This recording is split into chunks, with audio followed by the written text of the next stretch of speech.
मैं डॉक्टर रश्मि वशिष्ठ, सह आचार्य राजनीति विज्ञान, गवर्नमेंट कॉलेज जयपुर।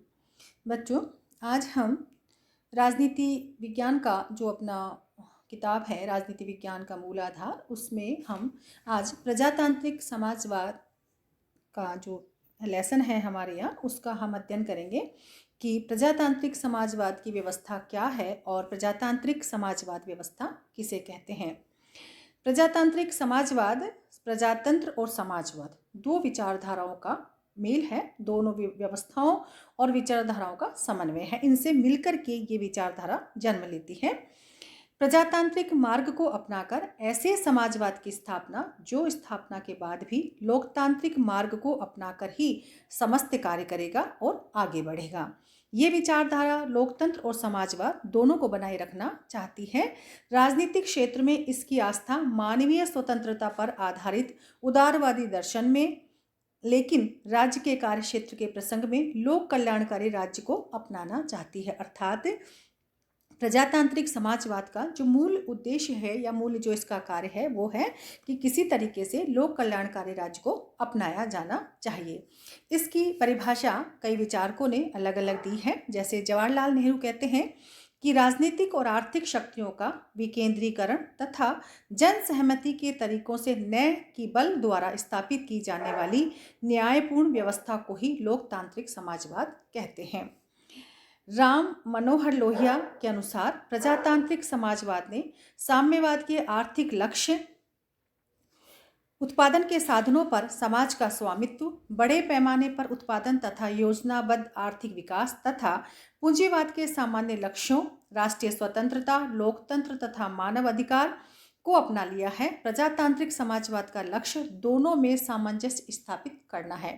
संक्षेप में अगर हम कहें तो समाजवाद लोकतांत्रिक मार्ग को अपनाकर आर्थिक सामाजिक न्याय की स्थापना इस विचारधारा के आधार पर है कि व्यक्ति की गरिमा और सामाजिक न्याय। जो सामाजिक प्रजातांत्रिक व्यवस्था है समाजवाद की, उसके मूल सिद्धांत हैं ब्रिटेन, अमेरिका और भारतीय समाजवादियों द्वारा अपनी विचारधारा का जिस रूप में प्रतिपादन किया गया है, उसके आधार पर प्रजातांत्रिक समाजवाद के कुछ सामान्य से लक्षण हैं जो इस प्रकार से हैं, जिनको हम अभी पढ़ रहे हैं। पूंजीवाद और साम्यवाद दोनों का यह विचारधारा विरोध करती है। प्रजातांत्रिक समाजवाद पूंजीवाद और साम्यवाद दोनों विचारधाराओं को गलत मानती है, सही नहीं मानती है। वो कहते हैं कि पूंजीवाद असमानता और सामान्य जनता के शोषण पर आधारित है और ऐसी व्यवस्था कभी भी जनता के कल्याण के लिए काम नहीं कर सकती। दूसरी ओर जो साम्यवादी विचारधारा है वह भी पूंजीवाद का विरोध करती है तथा समाजवाद का भी पूंजीवाद का विरोध करती है, साम्यवादी विचारधारा, और ये धर्म और नैतिकता को भी गलत बताती है, इसलिए भी वे इस विचारधारा का विरोध करते हैं। प्रजातांत्रिक समाजवाद इन दोनों ही विचारधाराओं को सही नहीं मानता है। साम्यवाद को वो अपना प्रथम शत्रु मानता है और कहता है कि नवीन साम्राज्यवाद का यंत्र है यह साम्यवादी व्यवस्था। सर्वाधिकारवाद का विरोधी और प्रजातंत्र का उपासक है। उसकी विचारधारा है कि सर्वाधिकारवाद के सभी रूपों का घोर विरोध करती है, क्योंकि सर्वाधिकारवाद में मानवीय व्यक्तित्व, उसकी स्वतंत्रता और गरिमा का कोई महत्व नहीं होता है। सर्वाधिकारवाद के विपरीत यह समाजवाद का पूर्ण उपासक है और उसके द्वारा समाजवाद का मार्ग प्रजातंत्र के पूरक के रूप में ही अपनाया गया है। इनके अनुसार प्रजातांत्रिक समाजवाद का यह दृढ़ विश्वास है कि आर्थिक और सामाजिक क्षेत्र में जो परिवर्तन किए जाने हैं उनके लिए प्रजातांत्रिक पद्धति को अपनाया जाना चाहिए। मानव इनकी दृष्टि में एक नैतिक प्राणी है। इनका मानना है कि प्रजातांत्रिक समाजवाद मानव को एक नैतिक प्राणी मानता है, क्यों व्यक्ति केवल लाभ या दंड के भय से ही क्रियाशील होता है। ऐसा साम्यवादी मानते हैं कि हिंसा, भय का आतंक जैसे अमानवीय तत्व पर भी आधार पर ही कार्य किया जा सकता है, किंतु वस्तुतः मानव एक नैतिक या आर्थिक प्राणी नहीं है, वरन वह एक नैतिक प्राणी है। वह केवल भौतिक विचारों से नहीं बल्कि आदर्शों, आशाओं से प्रभावित होता है तथा सहयोग, सामाजिकता और भ्रातृत्व की भावना के आधार पर कार्य करता है। धर्म और नैतिकता पर आधारित है लोकतांत्रिक प्रजातांत्रिक समाजवाद की व्यवस्था। उसका विचार है कि समस्त सामाजिक व्यवस्था धर्म और नैतिकता पर टिकी हुई है और यदि इस आधार को मिटाने का प्रयत्न किया गया तो समस्त व्यवस्था रह जाएगी। प्रजातांत्रिक समाजवाद के अधिकांश प्रतिपादकों द्वारा समाजवाद की प्रेरणा धर्म से ही प्राप्त की गई है कि अन्य कुप्रवृत्तियों को अपनाने से नहीं। इसके साथ ही प्रजातांत्रिक समाजवाद अपने आप को किसी एक विशेष धर्म से नहीं बल्कि सभी धर्मों के में समान रूप से प्रतिपादित नैतिकता और आध्यात्मिकता के सिद्धांतों से संबद्ध है, जुड़ा हुआ है। वर्ग संघर्ष की अपेक्षा यह सामंजस्य में विश्वास करता है। वर्ग संघर्ष की भावना दूषित और हिंसात्मक वातावरण को जन्म देती है। औद्योगिक क्षेत्र में उत्पादन बढ़ाने के बजाय यह गतिरोध का कारण बनती है। इसीलिए इसका जो मंत्र है वह सामंजस्य का है, सहयोग का है। आर्थिक स्वतंत्रता के साथ साथ बौद्धिक और राजनीतिक स्वतंत्रता का प्रतिपादन भी इनके द्वारा किया जाता है। उनके अनुसार काम का अधिकार, उचित पारस्परिक और अवकाश का अधिकार ही व्यक्तियों के लिए सब कुछ है। दूसरी ओर पूंजीवादी व्यवस्था के अंतर्गत नागरिक और राजनीतिक स्वतंत्रता पर तो बल दिया जाता है, लेकिन आर्थिक स्वतंत्रता के महत्व को स्वीकार नहीं किया जाता है।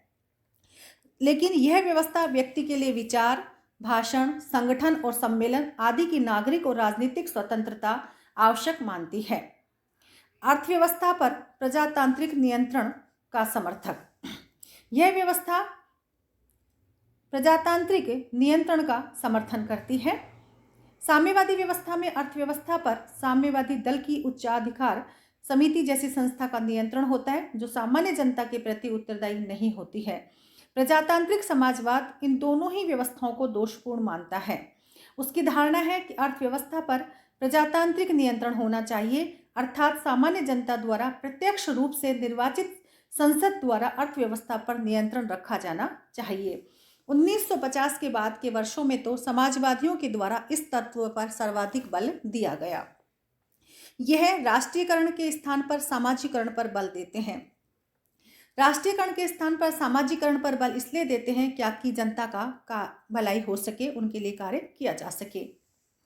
सामाजिकरण का तात्पर्य यह है कि उद्योग चाहे सार्वजनिक क्षेत्र में हो या निजी क्षेत्र में, उन पर नियंत्रण की व्यवस्था राज्य के निर्देशानुसार होनी चाहिए। उनका संचालन लाभ प्राप्ति के लिए ही वरन सामाजिक हित की दृष्टि से किया जाना चाहिए। श्रीमती गांधी ने अपने एक प्रसिद्ध भाषण में कहा था, समाजवाद का अर्थ राष्ट्रीयकरण ही नहीं है। निजी संपत्ति को समाप्त करने के स्थान पर उसे सीमित करने का ये समर्थन करते हैं। इनका मानना है कि निजी संपत्ति को नष्ट नहीं किया जाना चाहिए, लेकिन उस पर सीमित वो होनी चाहिए, उस पर किसी प्रकार की रोक भी होनी चाहिए। जैसे बड़े बड़े उद्योग धंधों पर अंतिम नियंत्रण राज्य का होना चाहिए, निजी पूंजीपतियों का नहीं, क्योंकि पूंजीपति इन उद्योग धंधों के आधार पर सामान्य जनता को अपना दास बनाते हैं। लेकिन जो निजी संपत्ति समाज के लिए उपयोगी भूमिका अदा करती है, उसे बनाए रखा जाना चाहिए। प्रजातांत्रिक समाजवाद निजी संपत्ति को पूर्णतः समाप्त करने की बात नहीं करता, लेकिन इस बात का अवश्य बल देता है कि निजी संपत्ति स्वयं राज्य को अपना दास न बना ले। लोक कल्याणकारी की राज्य की स्थापना पर भी ये बल देते हैं। प्रजातांत्रिक समाजवाद राज्य को एक बुराई या शोषण का यंत्र नहीं मानते हैं, बल्कि उसके सद्गुणों में विश्वास करते हैं, उसे एक विकसित संस्था मानते हैं। इनका मानना है कि समाज की सामूहिक शक्ति ही शिक्षा, स्वास्थ्य, चिकित्सा, मनोरंजन और श्रेष्ठ सांस्कृतिक जीवन की सुविधाएं जुटाती है। अतः राज्य के द्वारा अस्पताल, शोध केंद्रों, पार्कों, सार्वजनिक मार्गों की अधिकाधिक व्यवस्था की जानी चाहिए। इस प्रकार की व्यवस्था से ही लोक कल्याण की व्यवस्था संभव हो सकती है। सत्ता का विकेंद्रीकरण और स्थानीय संस्थाओं को अधिकाधिक सत्ता दी जानी चाहिए। प्रजातांत्रिक समाजवाद सत्ता के केंद्रीकरण के स्थान पर विकेंद्रीकरण का समर्थन करते हैं और निर्देश करता है कि स्थानीय संस्थाओं की स्थापना कर उन्हें अधिकाधिक शक्तियां प्रदान की जानी चाहिए। इस संबंध में नगरपालिकाओं के द्वारा किराए के मकानों, लाउड टैक्सियों की व्यवस्था की जानी चाहिए और उनके द्वारा सिनेमा घरों, थिएटरों आदि के संचालन का कार्य भी किया जाना चाहिए। भारत में प्रजातांत्रिक विकेंद्रीकरण योजना प्रजातांत्रिक समाजवाद की दिशा में एक महत्वपूर्ण कदम है, जो कि बढ़ रहा है। विश्व शांति की धारणा और मानवतावाद में भी प्रजातांत्रिक व्यवस्था जो है समाजवाद की, वो विश्वास करती है। इनका मानना है कि समस्त मानवता की विचारधारा है और इसके अंतर्गत इस बात पर बल दिया गया है कि यदि हम विकास चाहते हैं तो हमारे द्वारा विश्व बंधुत्व और विश्व शांति के मार्गों को अपनाया जाना चाहिए। साम्यवाद विश्व के सभी राज्यों में साम्यवाद का प्रसार अवश्य होना चाहिए। इस दृष्टि से युद्ध की असंभावना के सिद्धांत का प्रतिपादन करता है, किंतु प्रजातांत्रिक समाजवाद का विचार है कि विश्व के विभिन्न राज्यों में अलग अलग प्रकार की व्यवस्थाएं हो सकती हैं और विभिन्न राज्यों में परिस्थितियों के भेद के कारण उन्हें वांछनीय भी कहा जा सकता है। हमारा उद्देश्य इन विरोधी व्यवस्थाओं के बीच संघर्ष नहीं, वरन उन्हें सामंजस्य की स्थापना होनी चाहिए। जो लोकतांत्रिक प्रजातांत्रिक समाजवाद की जो ये व्यवस्था है, इसका जो घर है वो इंग्लैंड को माना जाता है। 17वीं सदी में जिस प्रकार इंग्लैंड द्वारा राजनीतिक क्षेत्र में विश्व को पार्लियामेंट और प्रजातांत्रिक व्यवस्था प्रदान की, उसी प्रकार 20वीं सदी में उसके द्वारा आर्थिक और राजनीतिक क्षेत्र में प्रजातांत्रिक समाजवाद भी दिया गया।